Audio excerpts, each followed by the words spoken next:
বিশ্বাস করুন, যত রকমের আচার খেয়েছি সব থেকে সেরা হলো এই টমেটোর আচার। তো চুলা থেকে নামানোই মাত্রই ফুরিয়ে যাবে টক ঝাল মিষ্টি এই টমেটোর আচার। তো এভাবে একবার বানিয়ে তো আপনারা বছর জুড়ে সংরক্ষণ করে রেখেও দিতে পারবেন। নমস্কার বন্ধুরা, রূপার রন্ধনশালায় আপনাদের সকলকে অনেক অনেক স্বাগত জানাই। চলে এসেছি আজকের আবার একটা নতুন রেসিপি নিয়ে। তো আজকের আমি বানাবো টমেটো দিয়ে টমেটোর আচার। তো টমেটো দিয়ে প্রায় সব সময় টমেটো সস কিংবা কেচাপ বানিয়ে রাখি। তো আজকের আমি টমেটো দিয়ে একটা সুন্দর স্বাদের টমেটোর আচার রেসিপি শেয়ার করব। আর এই টমেটোর আচার এভাবে একবার বানিয়ে তো আপনারা সারা বছরের জন্য সংরক্ষণ করে রেখে দিতে পারবেন। আর এই টমেটোর আচারটা খেতে তো দুর্দান্ত লাগে। তো আপনারা সঙ্গে থাকুন আর প্রথম থেকে শেষ পর্যন্ত পুরো রেসিপিটা দেখতে থাকুন। আশা করি আজকের রেসিপিটা আপনাদের অনেক ভালো লাগবে। তবে চলুন দেরি না করে শুরু করে দিই আজকের রেসিপিটা। তো আজকের আমি টমেটোর আচারের জন্য এখানে 1 কেজি একদম পাকা পাকা লাল টমেটো নিয়ে নিয়েছি। আর এই টমেটোগুলো দিয়েই আমি আচারটা তৈরি করব। আর যেহেতু টমেটোর আচার বানিয়ে আমি অনেকদিন রেখে দেব, তো সেই জন্য টমেটোটা আগে থেকে আমি ভালো করে ধুয়ে আর মুছে নিয়েছি। টমেটোর গায়ে যেন একটু জল না থাকে। তো টমেটোর মধ্যে যদি জল থাকে তো আচার কিন্তু খুব বেশি দিন ভালো থাকবে না। আর এবার আমি এই টমেটোগুলোকে কেটে নেব।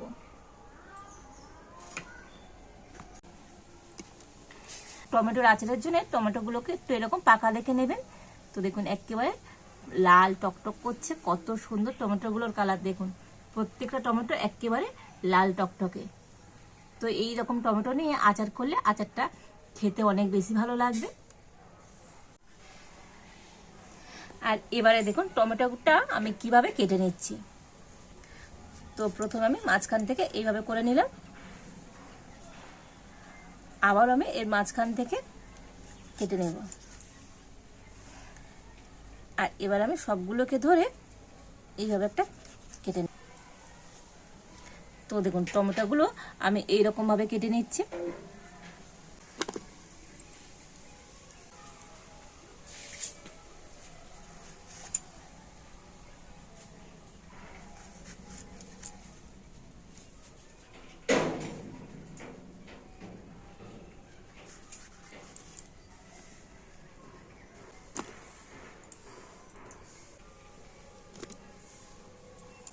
তো এখানে আমি 1 কেজি টমেটো নিয়েছি। তো আপনারা টমেটোটা কম বেশি করে নিতে পারেন। তবে কি বলুন তো, একটু বেশি করে তৈরি করে রাখবেন তো সারা বছরই খেতে পারবেন। আর এখন তো বাজারে টমেটোর দাম খুবই কম। তো এই সময় একটু এরকম বেশি করে টমেটোর আচার বানিয়ে রেখে দেবেন। আর এই টক ঝাল মিষ্টির টমেটোর আচার খেতে তো দারুণ লাগে। আর এইভাবে করে আমি সমস্ত টমেটোগুলো কেটে নেব। আর এবারে আমি উনুনটা জ্বেলে উনানে একটা কড়া বসিয়ে দিচ্ছি। তো প্রথমে আমি একটা মশলা তৈরি করে নেব। তো তার জন্য এখানে আমি নিয়ে নিয়েছি গোটা মৌরি, গোটা জিরে, গোটা ধনে, গোটা গরম মশলা, আর নিয়েছি এখানে 6টা শুকনো লঙ্কা। তো এই মশলাগুলোকে প্রথমে আমি শুকনো কড়াতে ভেজে নেব। তো প্রথমে আমি শুকনো লঙ্কা কটা কড়াতে দিয়ে দেব।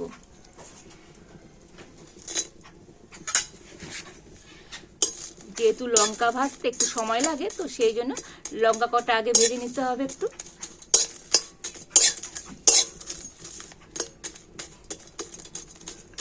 দেখুন লঙ্কা কটা একটু ভেজে নিয়েছি।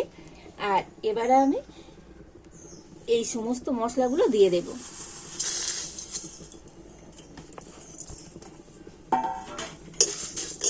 তবে মশলা দিয়ে খুব বেশি ভাজবো না। তো মশলা বেশি ভাজা হয়ে গেলে তো মশলা তিতো হয়ে যাবে। তো সেই জন্য মশলাগুলোকে একটু হালকা করে ভেজে নেব। তো দেখুন মশলাগুলোকে একটু হালকা করে ভেজে নিয়েছি। আর এই মশলা থেকে সুন্দর একটা কিন্তু সেন্টও বার হয়েছে। আর এবার আমি মশলাগুলো নামিয়ে নেব।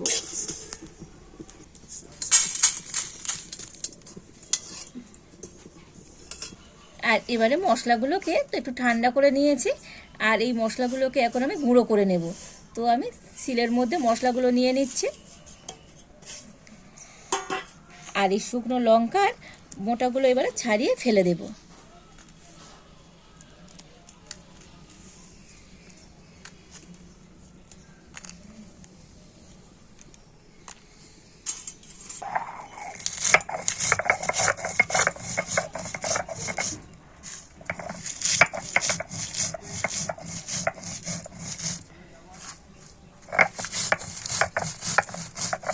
তো মশলাগুলোকে আমি শিলনোড়াতে গুঁড়ো করে নিচ্ছি। তো আপনারা চাইলে মিক্সিতেও কিন্তু গুঁড়ো করে নিয়ে আসতে পারেন।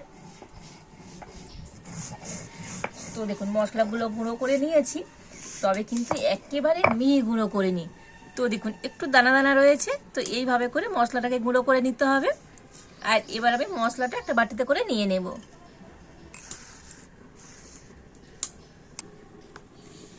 আর এবার আমি মশলাটা ঢাকা দিয়ে রেখে দেব। আর এবার আমি কড়াইতে দিয়ে দেব সর্ষের তেল।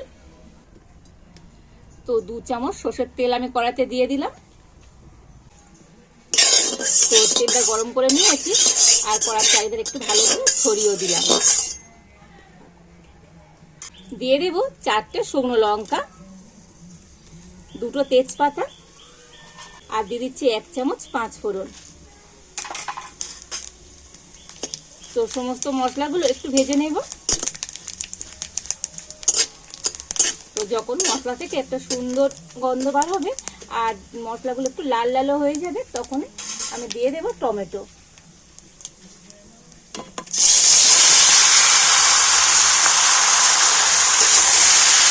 তো টমেটোটা দিয়ে একটু ভালো করে মশলার সাথে নাড়াচাড়া করে নেব।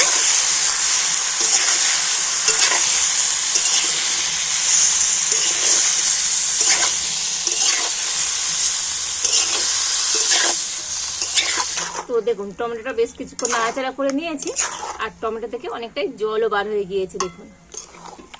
আর এবারে আমি এই টমেটোর মধ্যে দিয়ে দেব পরিমাণ মতো লবণ, 1/2 চামচ দিয়ে দিচ্ছি হলুদ গুঁড়ো। আর দেখুন মিষ্টির জন্য এখানে আমি নিয়ে নিয়েছি গুড়। তো এটা খেজুর গুড়। তো এখানে আমি 1 বাটি গুড় নিয়েছি, দিয়ে দিচ্ছি। তো আজকে আমি টমেটোর আচারটা গুড় দিয়েই বানাচ্ছি। তো আপনারা চাইলে এখানে গুড়ের পরিবর্তে চিনিও দিতে পারেন। তো আবার আমি সবকিছু দিয়ে খুব ভালো করে নাড়াচাড়া করে নেব।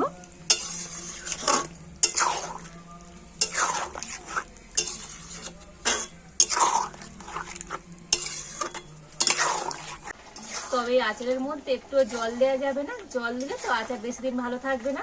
তো এখানে আমি যে গুড় দিলাম আর টমেটোর মধ্যে লবণ দিয়েছি, এতে করে টমেটো থেকে কিন্তু অনেকটাই জল ছেড়ে দিয়েছে।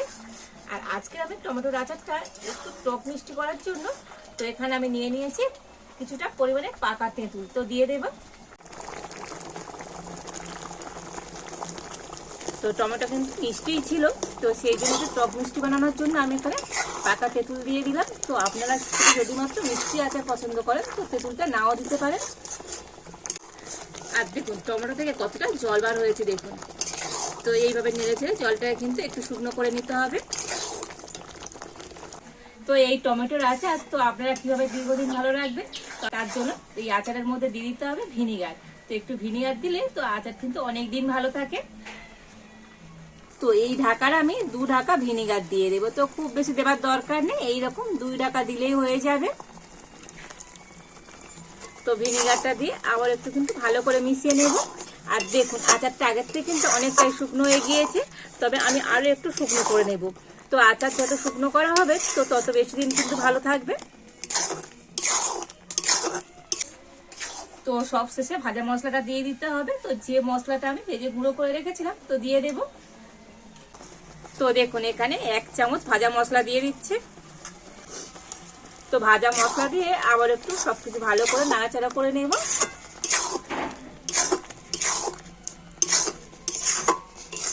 তো দেখুন ভাজা মশলা দিয়ে একটু ভালো করে নাড়াচাড়া করে নিয়েছি। তো আজকের আমার টমেটোর আচারটা তো একেবারে রেডি।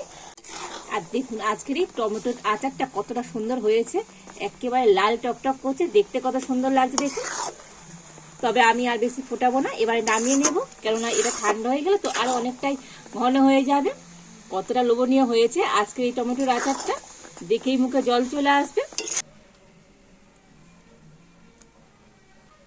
তো দেখুন কতটা সুন্দর হয়েছে আজকের এই টমেটোর আচারটা, দেখতে কত সুন্দর হয়েছে দেখুন। তো আচারটা একটু গরম আছে এখন, আর ঠান্ডা হলে আমি একটা কাঁচের জারের মধ্যে রেখে দেব। তো যে কোনো আচার কাঁচের জারে রাখলে আচার তো দীর্ঘদিন ভালো থাকে। তো দেখুন আচারটাকে আমি একটু ঠান্ডা করে নিয়েছি। আর এবার আমি একটা নিয়ে নিয়েছি কাঁচের জার। আর এবার আমি আচারটাকে কাঁচের জারের মধ্যে নিয়ে নেব। তো দেখুন একটু ঠান্ডা করে নিয়েছি আর আগের থেকে কতটা টাইট হয়ে গিয়েছে। কতটা লোভনীয় হয়েছে দেখুন আজকের এই টমেটোর আচারটা, অসম্ভব সুন্দর লাগছে দেখতে। এবার আমি কাঁচের জারের মধ্যে ভরে নেব।